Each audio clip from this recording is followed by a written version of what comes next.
Hi everyone, my name is Abby Torres and this is my Chapter 16 presentation on Tortilla Flats. This chapter begins with Danny returning from his fun adventures. When he comes back, his friends realize that he's not himself. They try to get him back to normal by telling stories and telling him about the town gossip, but nothing works. Pilon eventually offers Danny the last 2 glasses of wine and sees a small glimmer of the Danny before he left.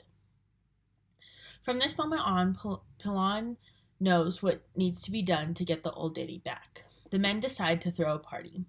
All 7 of the men go to work cutting squid, and while they are working, news spreads around town about Danny's party, and the whole town starts preparing for it. When the party comes, Danny is nowhere to be found. Eventually, the men find Danny and tell him about the party.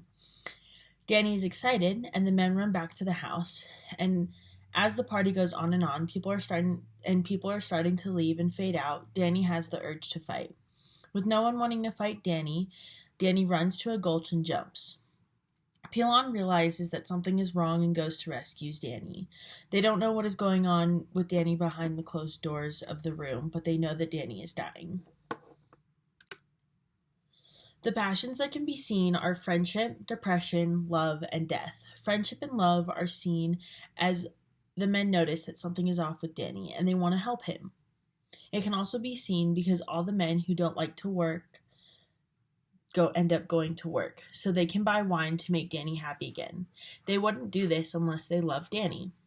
Depression and death can also be seen because we see Danny have this dark cloud over him. Even Pilon had said that he had seen a creature that represented the Grim Reaper over Danny at the dock. These are key underlying passions that I think can be seen throughout the whole book.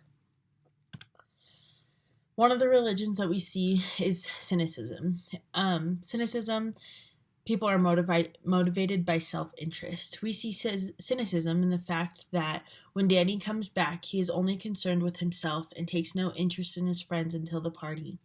And even then, the party was for Danny and feeds into his own self-interest. He's benefiting from this party. And really just, this is feeding into him and what he wants and how this benefits him.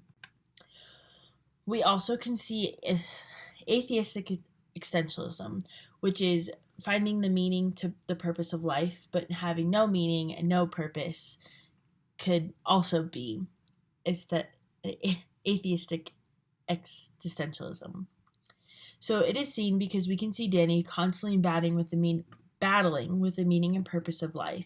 And in this chapter, I think Danny realizes that he is going to have a non-meaningful life no matter what he does. I think Danny also realizes that no one is brave enough to fight him, or maybe he isn't brave enough to fight himself to find a meaning and purpose to continue to live.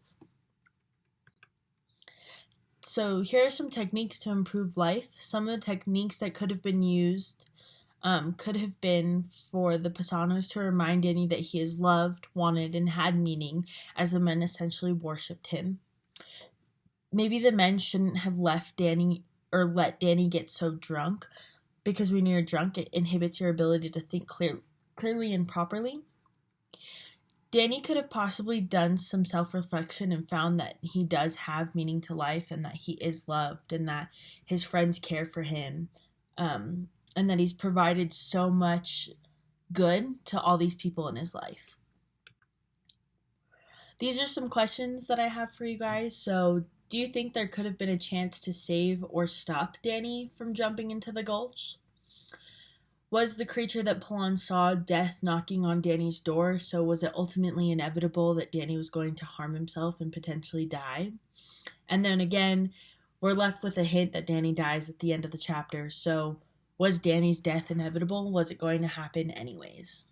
Thanks. Have a good one, you guys.